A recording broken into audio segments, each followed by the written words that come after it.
In the 7th chapter of the middle section of the Bhagavad Gita, we saw how Krishna explained about himself more. Because in the first 6 chapters, the focus was how to offer one's work to God and in that way be liberated from the bondages of good and bad reactions. So the emphasis was detachment, liberation, although the results were offered to God or the Supreme. Very little details were discussed about the Supreme itself. Because in Karma Yoga, the focus is more on one's own skills and identity of that I'm a teacher or I'm a warrior or I'm a businessman or I'm a skilled artist. So the attachment to the body is very strong. And attachment is also on the level of Karma Yoga is very much to one's own ability. So that I am this and I want to act according to that. That is very strong in the Karma Yoga process. So though God is there, God is more like a background detail. Sometimes the devotees use Krishna more like a prasadam converting machine, right? We want to eat something. So we just go, okay, Shri Vishnu, Shri Vishnu, Shri Vishnu, and then we eat. There are two ways of prasad. One is we cook something for Krishna and offer, and then we accept it. The other level is we want some prasad, so we cook and we offer. So there is nothing wrong in it. But we also, there is a third very special category. We want to enjoy something. It's and then we specially make that, and it's Krishna is like a little bit in the background. Jagannath you know my heart. Please accept this. I'm in a hurry to eat this. So sometimes we can use it like that. And like they say, right, Krishna and Vishnu had a conversation. So Vishnu asked Krishna, what did you eat today? He said, oh, I ate Rajabhog. Like there was like parathas and rice and salads and juice and dal and sabjis and rasgulla and rasmalai. So then he asked Vishnu, what did you eat? He said, Lays and ginger beer. Because these are the kind of things that we offer. We say, "Oh, Shri Vishnu," and we take it. So they say in the consciousness of Karma Yoga, the emphasis on one's own ability, that one's own skills is very strong. So there is nothing wrong in it. However, this person who's interested in Karma Yoga almost is very little interested about God himself, to know more about God, to know who he is, what are his activities, what are his interests. That's a little bit less on the bandwidth. However, when it comes to Bhakti Yoga, the first thing Krishna knows is, Krishna says in the 7th chapter is, Shrunu, hear about me. He says, Maya Sakta Manapartha Yogam Yunjan Madashreha Asamshayam Samagramam Yathagyashyasi Tatshrunu. Is Maya Asakta, not just here, he says you have to develop attachment to me. And if you want to develop attachment to me and follow the process of Bhakti Yoga, the first thing that you need to do is you need to hear about me. So if you won't know me, then how will you develop attachment to me? Of course, India, there's no question about it. But if in India, if you're living in New York City, you come across a lot of people. Unless, like I go to other cities, you can hardly actually see so many people that you see in a day of New York cities and living in New York City. You hardly get to see so many people in a month, actually, unless you're working in a very, very busy workplace or going to restaurants or something like that. So just because we know these people, in the sense, just because we are in the same train with someone, does not give us any kind of uh,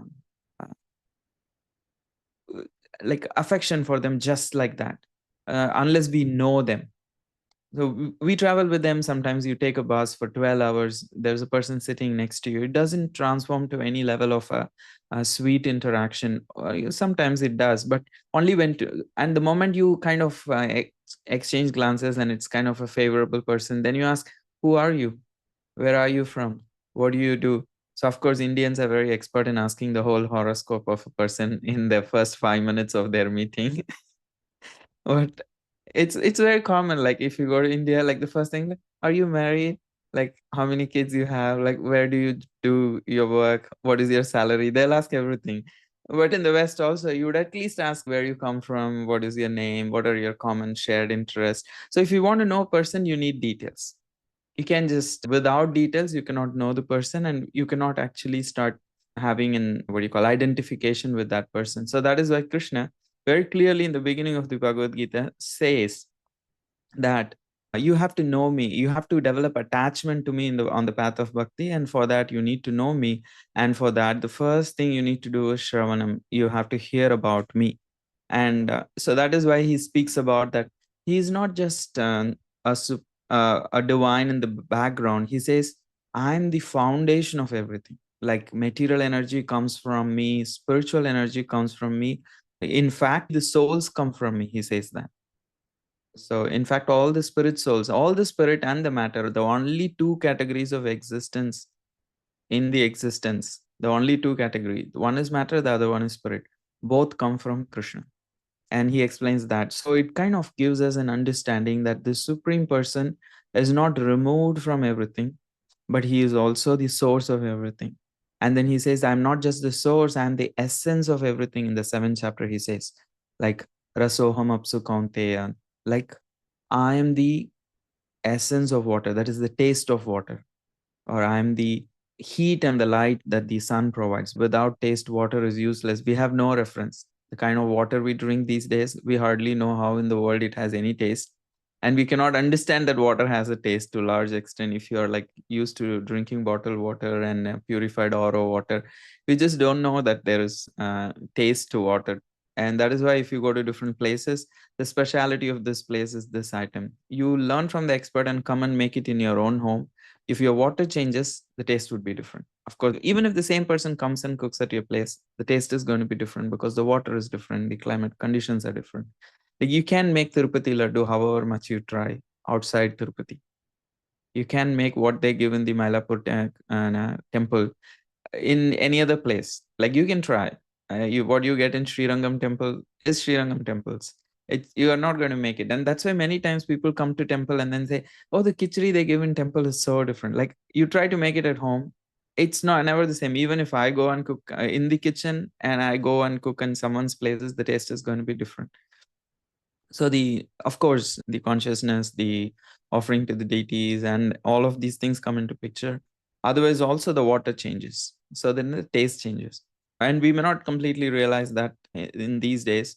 However, sun is a very easy example. Like without heat and light, sun has no meaning. It becomes like a tube light. Sometimes New York City, you see from the screen window, oh, it's a sunny day, it looks amazing. From here you don't know what is the temperature outside, and then you go out, you see, oh, it's cold. The sun is there, but the cold is also there. So Krishna says that heat and the light of the sun is coming from me. I'm that essence. So similarly, he speaks that he is the essence, and then in the ninth chapter, he explains how he is within the creation. He is also outside the creation. He is inconceivably one and different from his creation. And then he says how he could be approached through pure devotion, pritaktvena bahuda vishvatomukam, through the aspect of oneness, through the aspect of the demigods, through the aspect of universal form. But he says the best of all ways that can lead to Krishna, the best of the ways is bhakti, and that's what he prefers. And he says that's very easy. And he also recounts the glories of devotion service. Like there are more advantages to bhakti than other paths. It's not just about the path, it's about the level of intimacy that comes with Krishna, and the level of interest that Krishna takes in the life of his devotee. And that all begins with a simple sadhana of like chanting Hare Krishna, hearing about Krishna, reading Bhagavad Gita, associating with devotees. When we include Krishna in the life, then the equation is just, we are not the only controllers in that equation. Like, you have A plus B plus C. So then it's not just the A which decides the equation. It's the B, it's the C. Similarly, in our life, when we add Krishna, then Krishna takes active part. He knows what is good for us, and accordingly he arranges things. So here we are at the beginning of the 10th chapter, that Krishna has so far explained that how he is the source of both spirit and matter, and situated inside the creation and outside the creation. And out of so many ways, of approaching him, he prefers bhakti. And here in the 10th chapter, without even Arjuna asking, like there is no question from Arjuna, but Krishna goes on to s- continue to speak to Arjuna. So that's how the 10th chapter begins. So if you have the book, it would be useful, although I'll be putting up the translations for most of the verses. I have summarized them in simple language. So if you want, you can have Srila Prabhupada's version, either hard copy or the soft copy pulled up. So it will be helpful for you to follow where we are speaking and what we are speaking. So let me share my screen and then get into the chapter 10.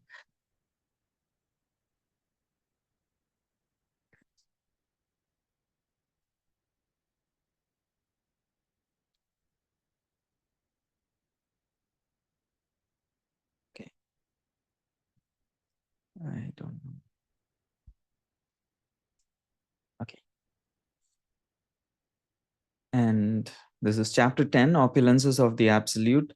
Vibhuti Yoga. In the Sanskrit, it is called as Vibhuti Yoga. Srila Prabhupada translates it as the opulence of the Absolute. If you see the 7th chapter, it was called the knowledge of the Absolute. And the 9th chapter as the most confidential knowledge. And 10th chapter is the opulence of the Absolute. In the 7th chapter, Krishna gave a long list of things, and he will give long list of things, even a longer list of things in chapter 10. But there is a difference, and we will explore that. And for your own benefit, you could be more active. You can ask questions or share your thoughts, reduce your distractions. And if you missed the previous recording, you could listen to the recordings. Sorry, if you missed the previous class, and I've updated all of the recordings this week. So I can confidently say you can listen to the previous recordings. And this is chapter 10, Opulences of the Absolute. And the chapter at a glance, we're not going to go in detail because we eventually forget when we get to that section. But an overall understanding of it is like total we have 42 verses. The first 7 verses, Krishna speaks about how he is unknowable. What a paradox, right? No one can understand me. So understand me. So that's how he explains the knowing the unknowable. And then Krishna also, on his own volition, because of his love for Arjuna, because of his care for Arjuna, he goes on to speak the essence of Gita in 4 verses. So acharyas like Ramanujacharya, they explain that how these 4 verses are called as Chatushloki Bhagavad Gita. Of course, Vishwanath Chakravarti Thakur has another 3 Shloki Gita. Here, it is the essence of Gita that, as per many acharyas, these 4 verses are considered the seed verses of Bhagavad Gita. If you want to understand the heart of the Bhagavad Gita, like we have a whole body, but heart is the center of all uh, life energy. So similarly, these 4 verses are considered as the life energy of the Bhagavad Gita. It is the heart of Krishna. So these 4 verses are considered the essence of Gita, Chatushloki Gita. And then, after speaking about that, where Krishna speaks that how he is the source of all creation, but he is not just the source of all creation, but he is also, he loves his devotees and his devotees love him. And because of his love for them, he actually guides them on their path towards him. And after that, Arjuna becomes completely convinced. If you notice, in all these chapters until like 9th, until 10th chapter, Arjuna he only asked questions. He never paraphrased, oh, that's amazing, I really understood that point. He never said that. He never gave any kind of a reaction. He kept asking questions. He never explained his own understanding or the experience or the conviction, nothing. Here, for the first time, Arjuna shares his realization. And some acharyas have this opinion that Bhagavad Gita, for all practical matters, ends at this point. If you consider in terms of Arjuna said, I don't want to fight. And then here he accepts Krishna as the supreme. So to all practical means, Bhagavad Gita is kind of over at this point in the 10th chapter. It's more a Q&A session after a lecture after this. The rest of the Bhagavad Gita is more like a Q&A section. Like it's more like the curiosity and the extra topics that were not covered, that Arjuna wants to clarify. That's all is the rest of the thing. And then there will be a summary at the end. These are all from the questions. Predominantly, all these chapters begin with a question by Arjuna. But this is where, in this 10th chapter, between verses 12 and 18, Arjuna actually shares his realization. Okay, after hearing so much from Krishna, what is his realization? So he says, my dear Krishna, I accept you as the Supreme. I'm very sorry that I didn't treat you like that before, but I accept you as the Supreme. It's not just me, even the great sages accept you as such. And then he says, I want to hear more about your glories. So it becomes immediately, as soon as he accepted, he wants to hear more about Krishna. So in our lives also, we have seen the moment we have kind of chanted and warmed up to this idea of bhakti, immediately we want to know more about Krishna. We want to know more about the process. So it's like a very personal process. So Arjuna also asks, I want to hear more about your glories. And in that light, Krishna goes on to speak a long list. If someone asks you in a train, like, who are you? And if that person starts speaking half an hour about them, it's a red flag, right? Like, you are like, I'm so sorry I asked this question. Like, in your mind, you'll be thinking, oh my God, like, what did I do?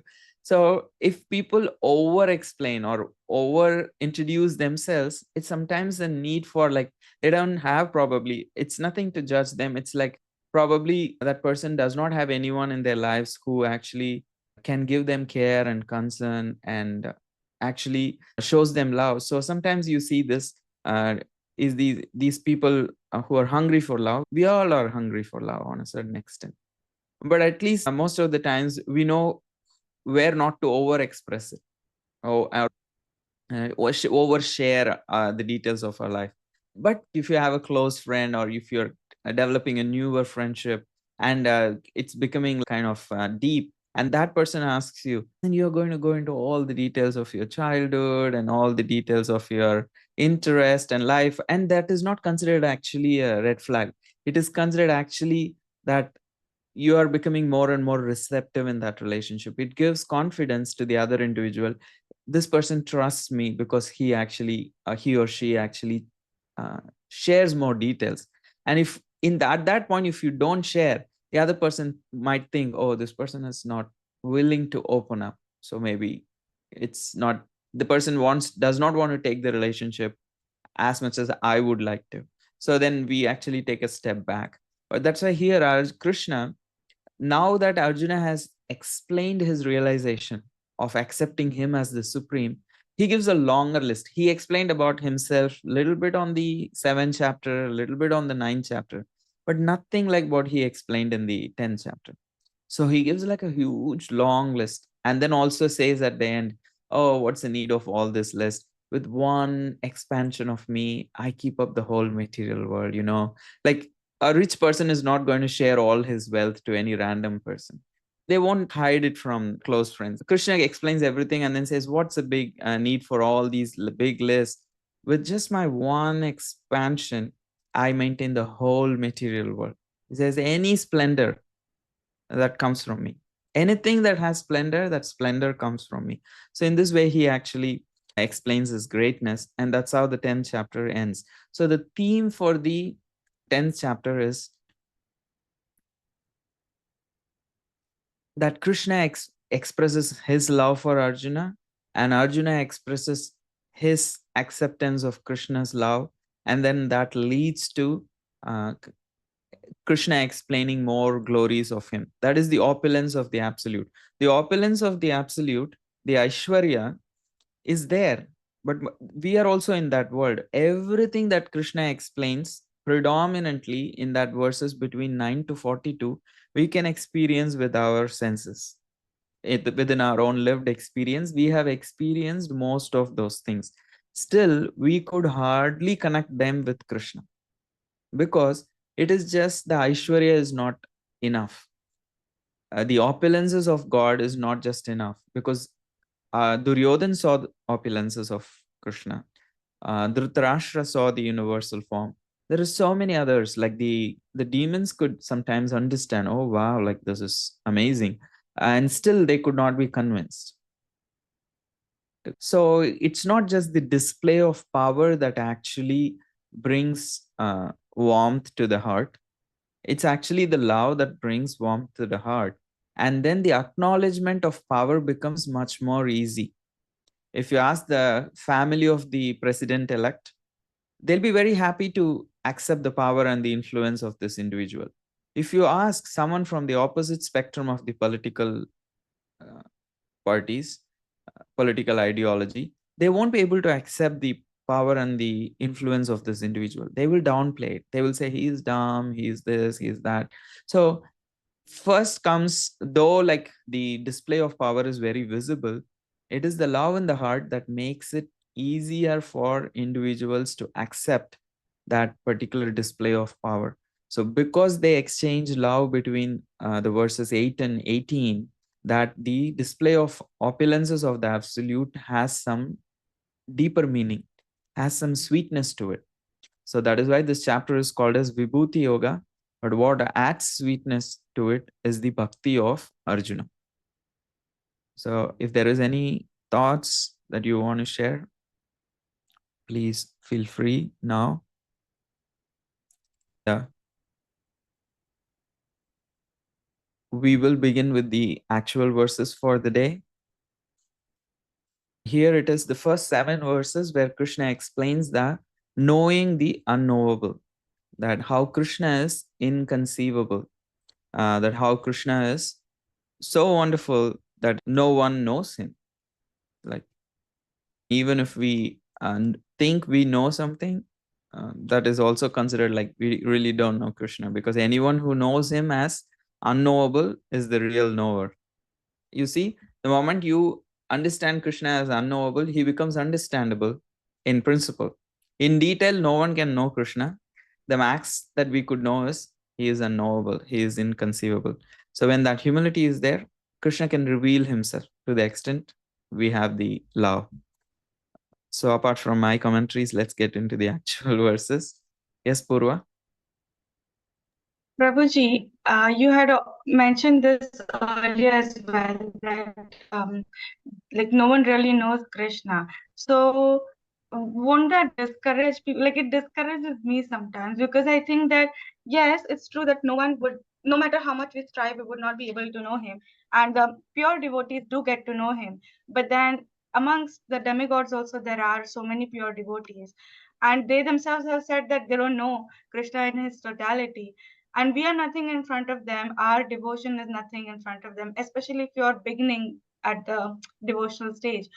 So what should we do then? Like we know that we can't know him, yet we're trying to know him. How do we not Thank get discouraged? Okay. Thank you for the question. It actually helps me explain more on this topic.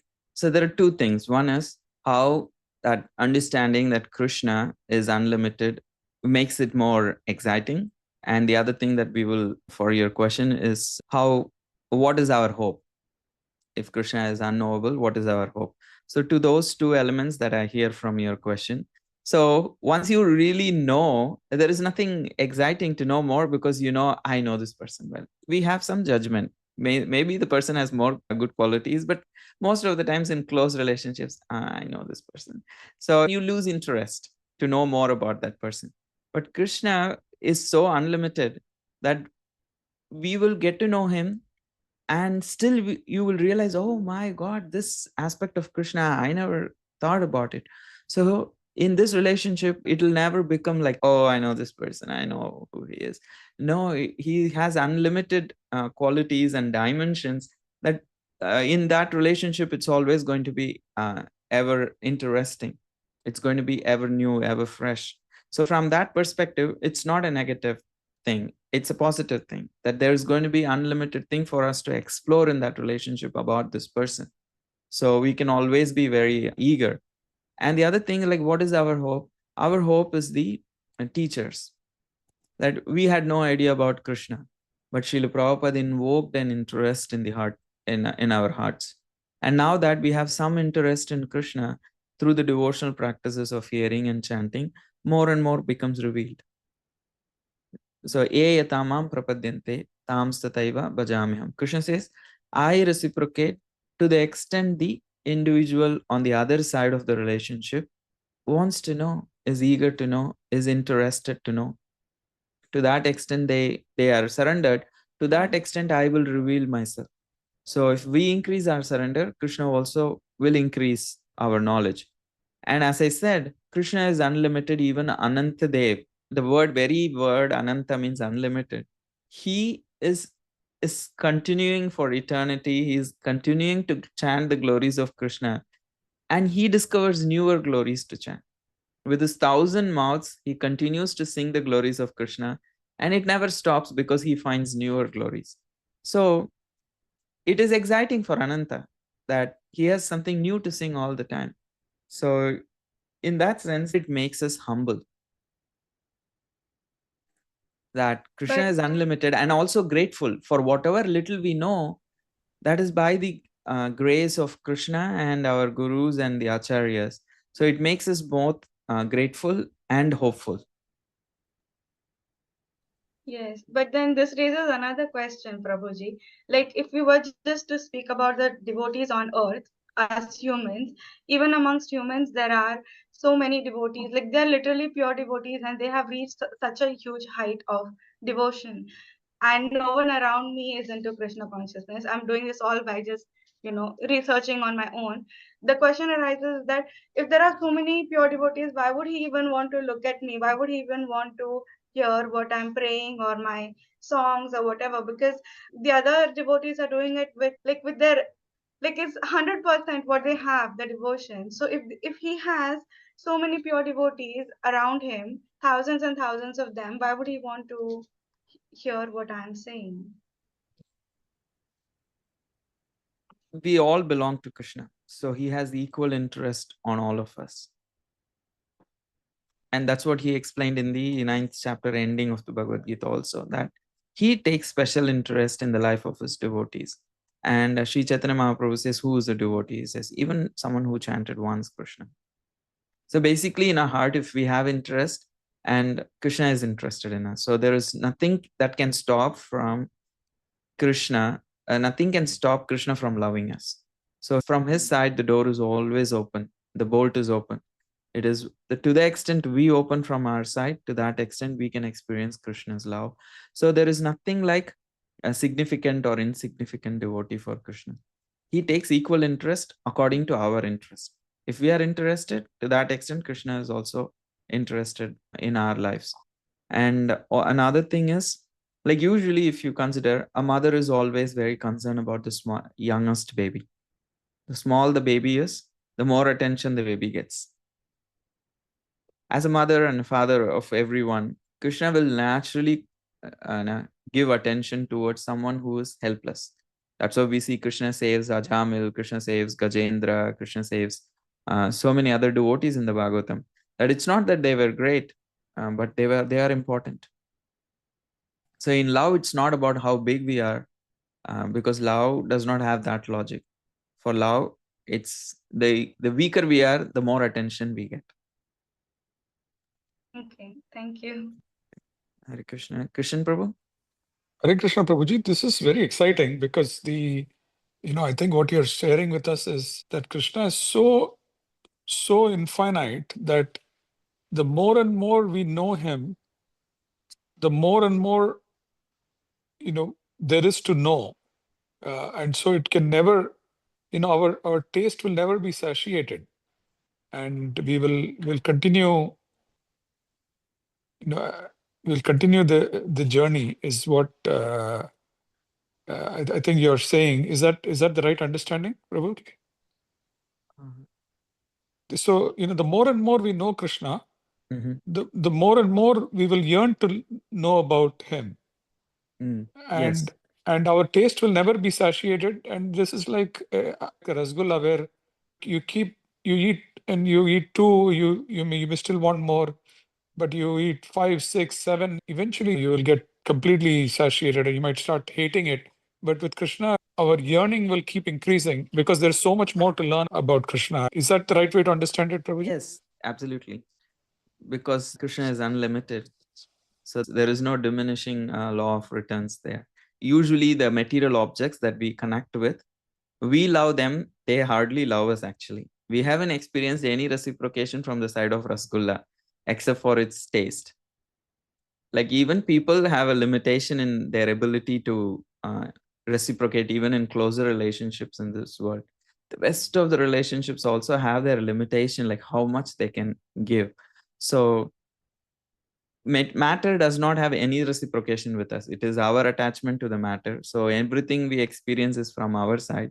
With other living entities, there is some reciprocation for sure, but even that has a limit depending on our relationship. But with Krishna, the soul is eternal and Krishna is also eternal. And Krishna is like the unending, the reservoir of pleasure. Krishna, an ultimate reservoir of pleasure. So he's that endless, infinite reservoir of pleasure that he will be able to continue to give us more and more pleasure and keep us more inspired and hooked in that love. Your And understanding Prabhuji, is perfect, bro. Yes. yeah, and Prabhuji, I'm noticing the same thing with Srimad Bhagavatam too, where it's the same katha, same episode, irrespective of who I hear it from and how many times I've heard it, it seems to do the same thing. So there is a similar quality in the Srimad Bhagavatam too. So you're perfectly speaking what Krishnadas Kaviraj Goswami said. He says, Krishna Tulya Bhagavata Vibhu Sarvashray. He says, Krishna Tulya Bhagavata. Bhagavata is non-different from Krishna. Vibhu and Sarvashraya. It is unlimited, and Sarvashraya, it can actually give shelter to everyone at all stages of life and at all stages of spiritual development. So Krishna Tulya Bhagavata Vibhu Sarvashraya, he says. So it is Vibhu, it is unlimited. So Krishna is considered as, Srimad Bhagavatam is considered as non-different from Krishna.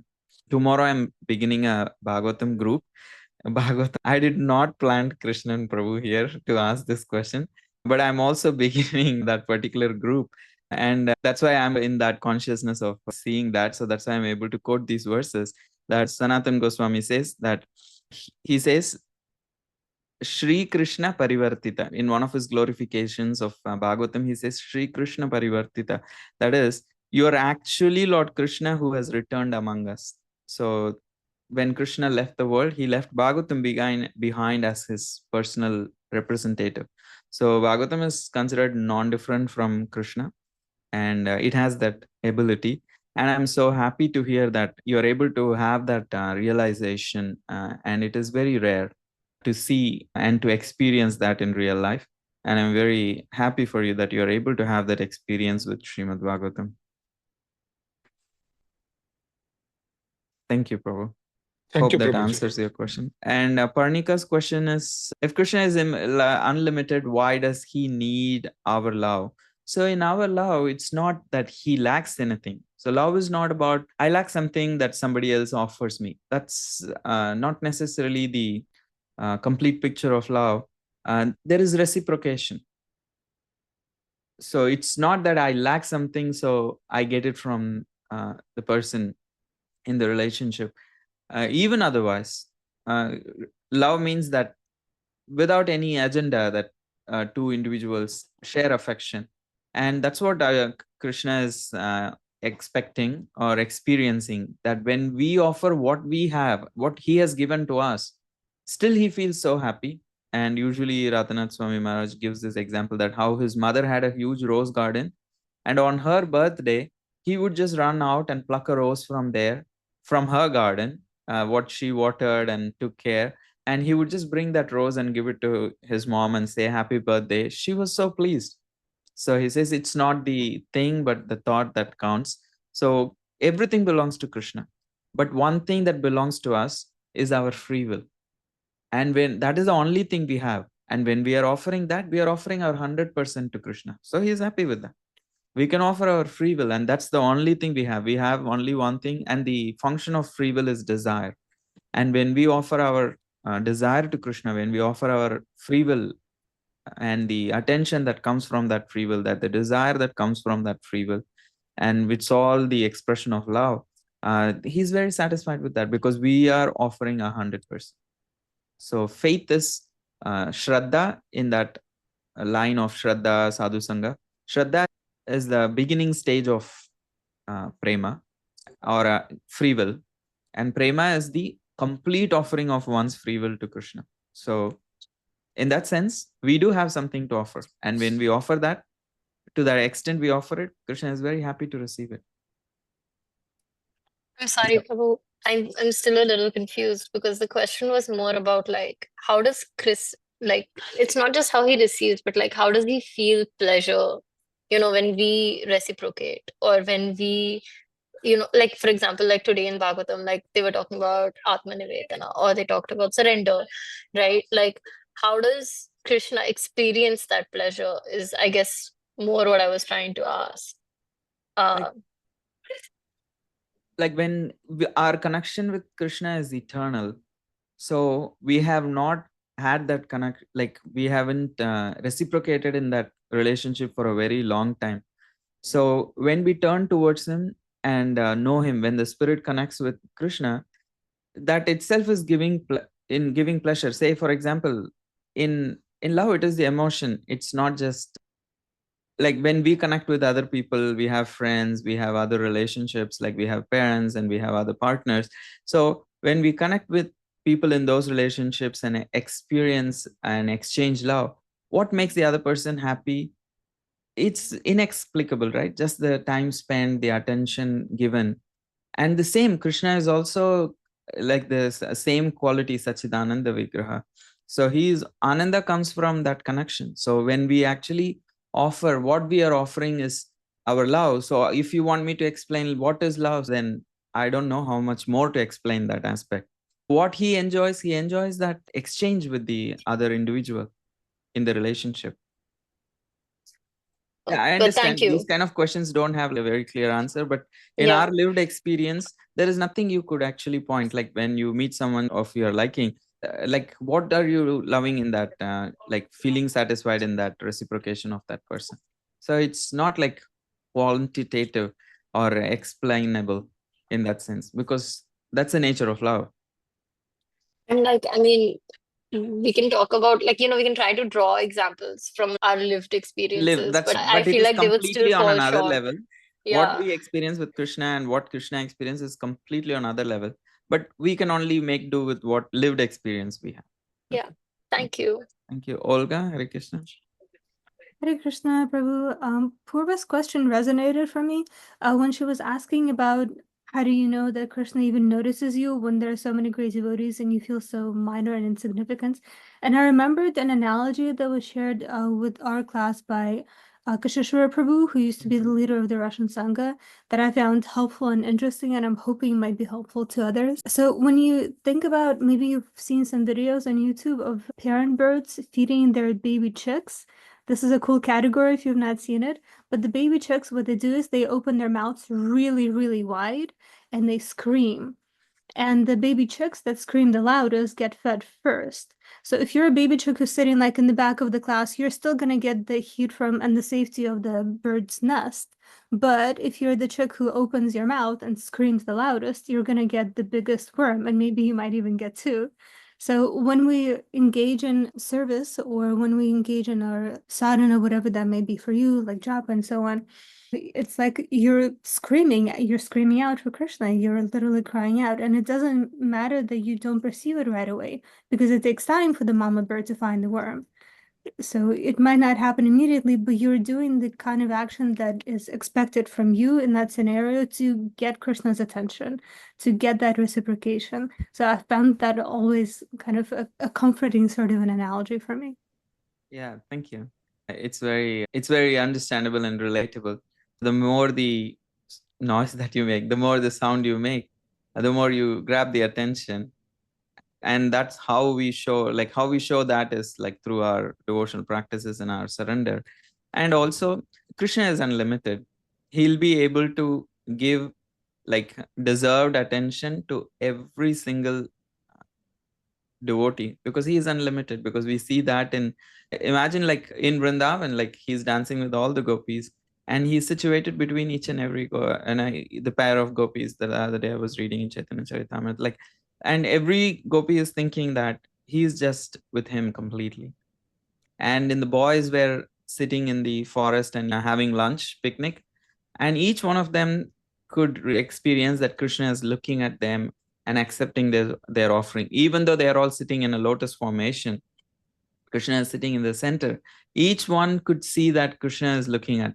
And also the same we see with the queens in Dwarka, that is 16,108. Narada Muni goes around and then he sees that he is situated at the same time in every palace and having different interactions with different queens and the different household members, like the children and the other people. And then he combines and goes to the Sudharma hall when he is doing the role of a king or a prince.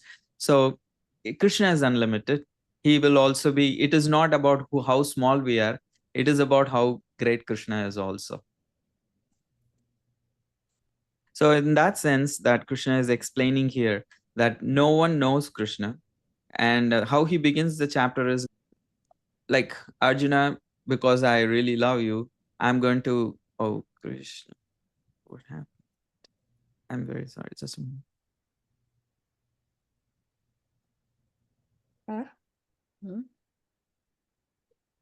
What? So here Krishna begins, he says, you're my dear friend. So here again, like I'm going to explain you, but it's not that the same thing I'm going to repeat. So every time when Krishna repeats, he takes a level deeper. He goes a level deeper. So he's going to say, he says that I'm trying to explain a better knowledge, better in the sense it's not that the knowledge shared before was not great. It's just a deeper perspective of it. So he's saying, I'll share a deeper knowledge for your benefit because you're my dear friend. And what is that? He says, no one knows me. Nobody knows me. Neither demigods nor sages know my origin, as I am their source. Because something which is, it is considered philosophically also, if something is considered the source and if it existed before, there is like very little opportunity to understand through the Pratyaksha and Anuman Pramans. Like they give in the philosophy, Jiva Goswami explains that, like if you want to understand the nature of Supreme, and the scientific method falls flat because that Supreme existed before everything came. So you can go all the way to the Big Bang, but beyond the Big Bang, where did it come from? Who made it happen? Where all the ingredients came for it? No idea. So it's whether you want to put faith in God or whether you want to put faith in a singular point of infinite qualities of temperature or mass or volume, all that. So whom do you want to put faith? So the science is also is ultimately based on faith when you just go to the deepest aspects of it. It all ends at one point. So he says, because he is the source of everything, it is very difficult to understand with one's own intelligence. And one who knows me as the unborn and the supreme is free from all these sins. He says, anyone who understands Krishna as the unborn and the beginningless, as the supreme of all things, so they are undiluted. They become very clear in their heads. So the first step is we understand that Krishna is unlimited. That is the first level of understanding. That is why Bhagavatam also gradually builds up, that shows that how Krishna is unlimited and how great he is in terms of his opulences. And then it shows the sweetness of Krishna in Vrindavan.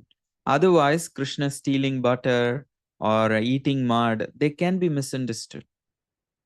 Krishna dancing with the gopis, it could be very easily misunderstood without understanding how great Krishna is. That's why the first level of understanding is that Krishna is unlimited. And he says, not like even for us, like he says, like, okay, you may think the world is coming from him, it's very difficult to understand. He says all the qualities we have, like the intelligence, truthfulness, fearlessness, fear, birth, death, non-violence, equanimity, satisfaction, all of these things, various qualities, are also created by Krishna. And Srila Prabhupada writes a very nice purport. Please take the time to read those purports of this chapter. When you have time, please go read all the purports, specifically the purports to verses 4 and 5. Prabhupada writes amazingly towards the end of the purport. He says, for one who wants to advance in Krishna consciousness, Krishna creates all these qualities, but the person develops them himself from within. So all the good qualities that are mentioned in this particular things, it will naturally come. It's created by Krishna, it will naturally come. But we have to actively endeavor to develop. So then it manifests in our heart. When Krishna is satisfied, it will be naturally fully manifested.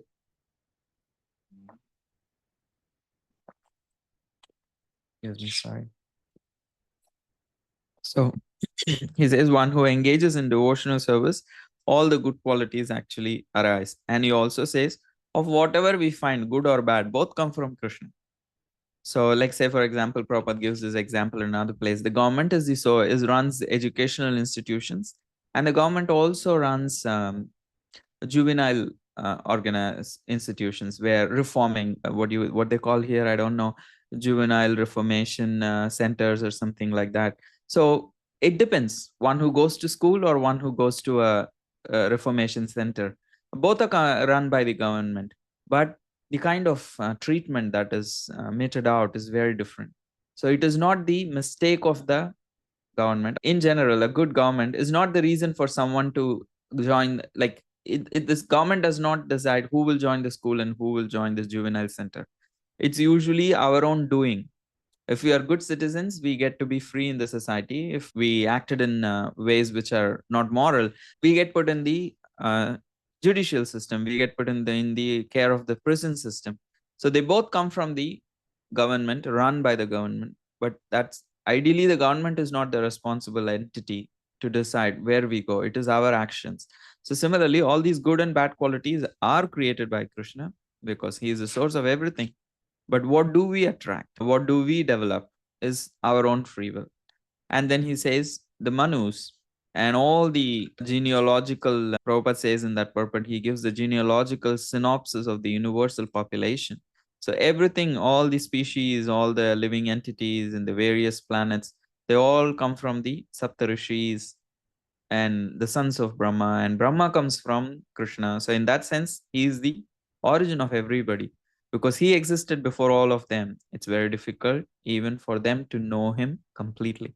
They do know him, but not completely. So one who understands my power and opulence.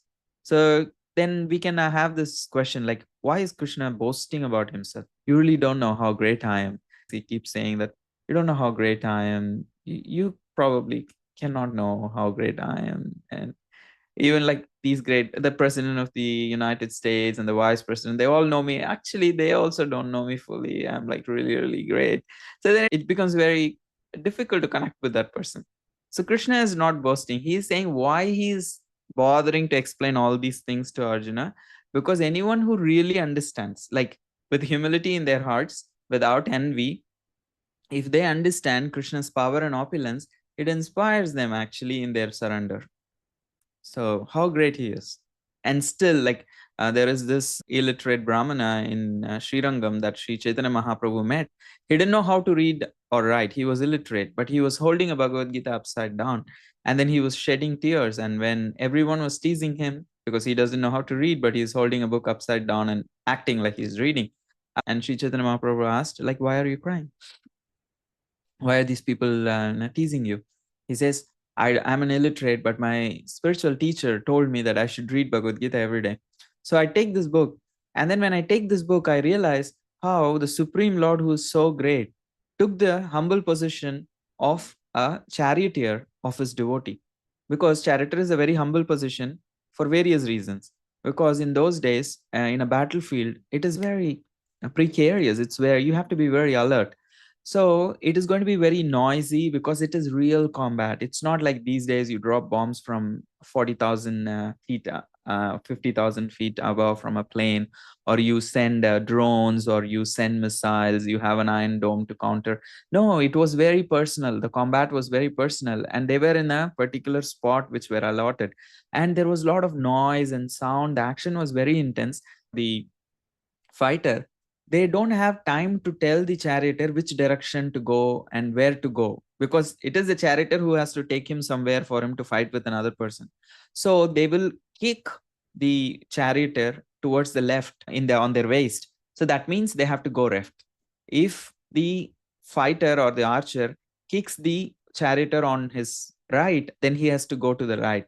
Or if it is in the center, he has to stop. And so there were sign languages like that. So there was no verbal communication because it is very noisy and it is very dynamic. So constantly the fighter will be kicking the charioteer. So that means, like, imagine, like, we all like don't like to touch anything in the devotional culture. We don't like to touch anything with our legs. We don't move the asana. We don't kick a seat that we sit in. We don't kick the objects. In India, if you kick anything with your leg, your parents immediately would correct. No, not with your leg. Just touch that thing to your head. So they will say. So it is considered, like, even objects are considered very sacred. Everything comes from Krishna. In that sense, you're not allowed to disrespect anything. It could be your own doormat, but you're not allowed to. Your own broomstick, you're not allowed to kick. Especially broomstick, if you kick, they'll pick the broomstick and beat you, but they will tell you you are not supposed to kick the broomstick with your feet. So why I'm saying that is, like, we are supposed to respect even inanimate objects. But here, Krishna was kicked by Arjuna throughout the battle, the Supreme Lord, and he gets kicked, and he is okay to take that position. That is when this particular illiterate Brahmana realized that the Supreme Absolute Truth, despite having all the opulences, took the humble position of being a charioteer of his devotee. He could have put anybody else. But he took that personal position, and he was understanding how soft hearted the Supreme Lord is, how humble he is, how great he is. Understanding his greatness made him actually shed tears. Otherwise, in this world, there were so many charioteers. Karna and Shalva, the main problem was Shalva's ego was hurt. And why the hell I would be your charioteer, because you will keep kicking me. So that was the problem. He was just a king and he had a problem. But Krishna, the Supreme Absolute, the unlimited, that he's so unlimited that no one knows him, still he was able to do that reciprocation for Arjuna, and realizing that this devotee was shedding tears. And that is what the understanding of Krishna's unlimited power and opulence can do to a humble heart, a devoted heart.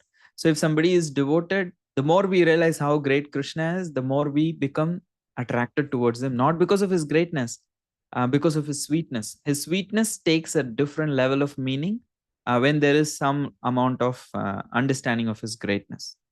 Of course, there is another level. In Vrindavan, they even forget his greatness. That's a very higher level, that they even, like, Mother Yashoda does not know anything about Krishna's greatness. She completely deals with him as a boy. So that's another level of discussion. But in general, understanding Krishna's greatness will always inspire a sincere and humble-hearted devotee more and more towards Krishna's sweetness. And they will engage in devotional service seriously. They will hear and chant with a greater depth, with a greater appreciation for Krishna, as this illiterate Brahmana in Sri Rangam did. So I really wanted to complete verses until 11.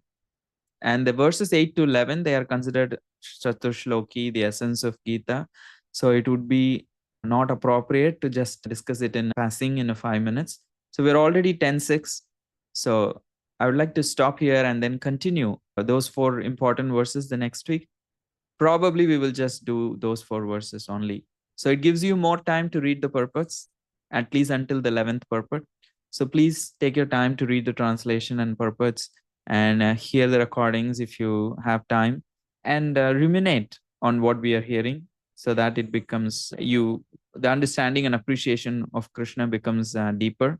And I'm extremely grateful for this opportunity that you all offer me to actually increase my own appreciation.